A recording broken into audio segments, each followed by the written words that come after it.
Hello there everyone, this is Seb and welcome to another vlog thingy. How's everybody doing? I hope okay over here?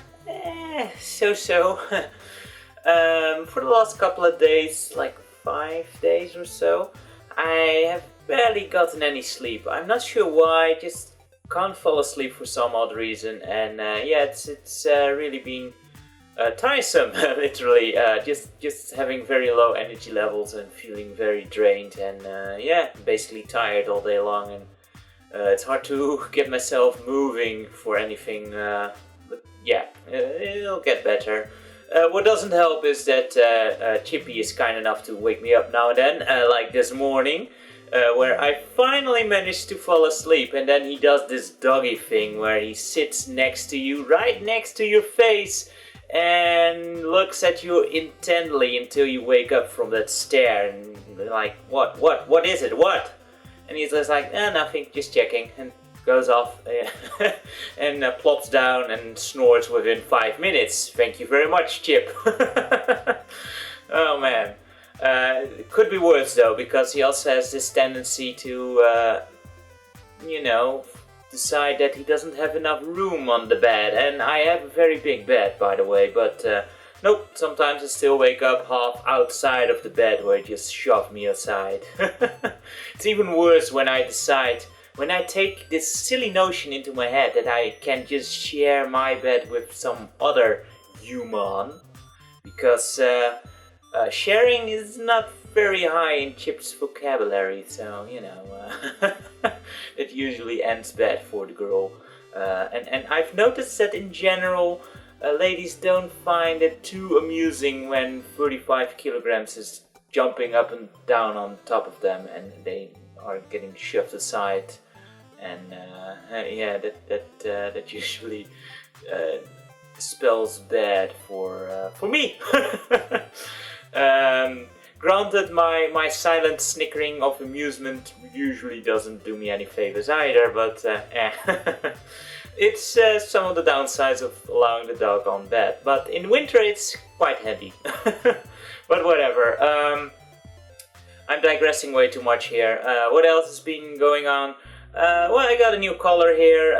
The old cast broke down, and maybe I've got a +5 in gardening now. Okay, that's about the most nerdy thing I've said yet. But yeah, it broke down, so I didn't get a new one. Get scolded for being too active, so I guess they expect you to just do basically nothing at all week long. I don't know. But yeah, it's a bit more bulky, but oh well, it should hold, I guess. And what else? Not so much. Though there was this frustrating thing going on last week, and that is basically the growth of the video where I want to talk about, because I got in the mail a box. This is Luke's package. It's quite big, and we are going to open it next time. No, what I want to talk about is like postal horror stories, and this one kinda is one. Like Luke sent this over to me in, what was it? I think the 12th of April he sent it, and it arrived, or I got it in my hands this Thursday. So it's been a while. It's been places, so to say. Our first update was like on the 15th of April. It was like it reached customs, so it's only 3 days. It's rather fast. On the 25th of April, it arrived at customs again, which I have no clue what the hell happened there, but whatever. But yeah, basically heard nothing from it for a while. Then all of a sudden I get a letter in the mail asking me to fill out a form to let them know what's in the box exactly. So I had to ask Luke what's in the box. Spoiling the surprise, thank you very much. Usually I just tear the thing up where you have to declare what's in it. But it can happen that decorations get damaged or they can't read it or anything. But nope, I've got the package and it was written very clearly on there what was in there. Basically, I did specify it a bit more, but it shouldn't matter at all. Like, how specific do you want to get? Do I need to give you the model number as well, but whatever. It's just a shame that I kind of got the surprise spoiled by now knowing what systems are in the box. Which is a shame, but whatever. It happens, but I just don't get why they couldn't read it. Like, I'm half blind and I had no trouble seeing what Luke wrote on the actual box, so it makes no sense. I sent in the form, almost identical what Luke sent in, also the same values and everything, and basically heard nothing again for about a week. Then all of a sudden the mailman is in front of the door with the box. I want to take the box. He says, no, you need to pay 23 euros, well, a bit more, about 24. And of course I didn't have the cash. I don't tend to have a lot of cash, and especially not like these when you are starting to count in cents and such. So it's like, no, I don't have back, and I will take it back. Okay, so I need to get it at the postal office now. So, a little note in advance would help in that regard. We've made some costs and you need to pay this with the mailman. Here's the amounts. Make sure that you have it. But no, nothing in advance. They just come to the door and you need to pay this. You don't have it? Okay, well, you can pick it up at the post office at a time that is convenient for you. Thank you. So, go to the post office, pay the thing, get back, and here's the weird thing. About 6 euros was actual tax costs. 17 euros 50 is the cost of their little service where they declare the contents to the customs. I mean, really, 70-50. How does... There is no proportion here. and then the real kicker, because in the Netherlands, when you import stuff from outside of the European Union, you have to pay tax for commercial goods over the amount of 22 euros. Now, they taxated this, based on what Luke said on the box, at 28 euros. Now, if they would actually use proper conversion of yens, it would actually be higher. So I guess I'm lucky with that. Should be like 36, I think. But whatever. They said 28 euros. This box saying gift. Well, Luke must clearly be a liar because it's obviously a commercial shipment. So there, tax is filled out. Here's the service fee. And I'm like, wait a minute. What do you mean Luke is a liar? It's a gift. He sent it as a gift. We made a trade and he sent something to me, I sent something to him. And in the Netherlands, when something is a gift, that amount of 22 euros gets bumped up to 45 euros. It's below that, so I shouldn't be charged any tax at all. Makes no sense that they did that. Well, whatever. We'll see if I can get it back. Honestly, I'm not too concerned about the money. It's just the whole thing, how it works. It just annoys me to no end. It's so unfair that you get charged for a service you basically didn't ask for. You have no choice in opting into. Because if the taxation itself costs 17 euro 50, I'd much rather do it myself. It's not that hard. But no, they do it. They must do it. And it's super annoying that it costs so much. Now the plus side of this is that if they don't do it, because obviously they can't do this for every package, then you don't get to pay a thing. Then the tax is just not deducted. You can of course still do it yourself, but if they insist on this stupid service, then I'm not really feeling inclined to do it myself if they fail to do it themselves, which one time I was really lucky with. Well, I'm lucky quite often with it, but one time I bought something for like 1200 euros from Canada for work, and I didn't get charged. It got left alone. So in that regard, I'm thinking, I've got a bunch of leeway before I actually have to complain about monetary loss here.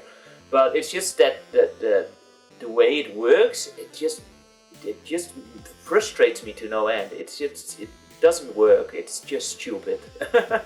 And I've heard of some stories where people complained and they got their tax money back, but not the service fee, because those fees were made. And like, that's my biggest problem. You can't opt out of it. You have to take that. It just feels like this monopoly, and they are making a bit more on this this particular thing. It just sucks. It's just unfair and annoys me to no end. But whatever, it happens. As I said, the money, it's not so much of a problem because other times you get lucky. So you know, it's kind of evens things out. But just the whole system, it's just messed up and doesn't work. And yeah, I get quite mad about such things. But yeah, that's my recent Postal horror story. And this is actually the second time where I had a big problem with the post. Because, you know, it takes long too when it wasn't even necessary, and that's just annoying. But it's nothing compared to first time when we're talking about length. Which was also gaming related, because when was it? Back in 2010, 11? I don't even know anymore. But there was the homebrew game which I really wanted, and I pre-ordered it when it was still in development, and that is Postal for the Mega Drive. And the first batch was sent out, and mine was sent out as well. I think it was in December 2010, I want to say, that they sent it out. And I got nothing. Checked with Watermelon Games a couple of times to see if they could track it, and they could, and it was still on the way. But it was like February, it was still not there, and it got so bad that they actually have started to, because of the demand, they actually started on a second print of the game. And I wanted to play the game so bad that I actually decided to, you know, I'm gonna buy it again, which is this copy. It's the second print of the game, and I got it within like a week, so that was really fast. And I got it, I played it, didn't finish it, which is a real shame. I should really do that sometimes because it's a cool RPG. And yeah, I just considered the previous one to be lost, which I found quite annoying because the price of that first print, it was shooting up way up and got really ridiculous. But all of a sudden, like half a year later, in of the mail, it arrived. And there was no message in there like, sorry that it's taken so long. No, nothing. Just no explanation, no apology. It just all of a sudden arrives, and I have no clue where it's been like for half a year. And the weird thing was that the packaging, it was intact, it was mint, and nothing seemed to have crushed it or anything. So I don't know what the frick happened with it, but it took it like half a year to get to me. And yeah, it's still sealed away somewhere because I figured, you know, might as well keep it sealed. No need to open it up because I already got a second copy. It's just the weirdest thing, man. And to this day I have no clue what happened, but yeah. Still no clue what I actually want to do with it either. I guess I should sell it sometime because I have no real need for it because I have that other copy now. But you know, on the other hand, it's kind of neat to have one of the first prints still sealed and everything. But yeah, just two of my worst offending things of the post. And these are different companies, by the way, because here in the Netherlands we've gone through some companies who provided us with the postal service. Like now we have Postal, we used to have TNT, they kind of split into Postal. Before that, I think for PSLR was TGP, but I'm not entirely sure. We've gone through a bunch. But yeah, privatization of these services, not the best thing for the consumers. I know that in 2014 I also had to pay tax once, which was fair, so no complaints there. But then the service fee was still 13 euros, so in 2 years time they added like 450 to that whole fee thing. It's ridiculous how quickly that rises. But whatever, stuff happens. Now, what I am curious about is your postal horror stories. Did you ever have trouble with the postal service? Did something take ridiculously long?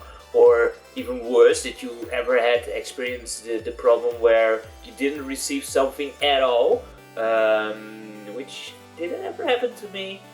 There was once where I didn't receive anything, but I'm kind of suspecting the seller wasn't really sending it there, so that's debatable if that was actually the post. But I think for the most part I've been lucky enough to actually receive the things that were sent my way. No, not true. One thing that I didn't get was, interestingly enough, back in the old CDI days, there was like this catalog where you could order CDI titles from, and we had ordered, I think it was Christmas Country, and it never arrived, so you know, there's that. But that was way back, like in 1995. But otherwise I think I'm quite lucky with receiving the items that are sent on their way over to me. But yeah, what are your horror stories? Also as a seller maybe, like did you ever have to reimburse, for example, your client because the postal service decided to lose your items, which would suck. But I know a lot of eBay sellers have to deal with that, where some postal pieces do get lost, and they, you want to offer a service to your client, so sometimes you have no option but to reimburse them or send another item over, which would be terrible, especially if it's not your error. Or did you ever have a package in the mail where it was completely destroyed, which luckily is also something that really never happened to me. Our postal service, I must give them that much, usually tends to take good care of the pieces, and I've never received any overly crushed or destroyed or wet packages, for example. So that's a good thing. That's a compliment for our postman, I suppose. But yeah, do let me know your postal horror stories in the comments down below. I'll be quite curious to learn how it could be worse, because I'm sure it could be much worse. And yeah, that's about it for this video for me. Of course, soon enough we will be opening Luke's package there. Maybe tomorrow, maybe the day after, we'll see. So look forward to that, and yeah. In the meantime, I'd like to thank you very much for watching this video. I hope you enjoyed it, and I say until next time, take care, bye bye for now.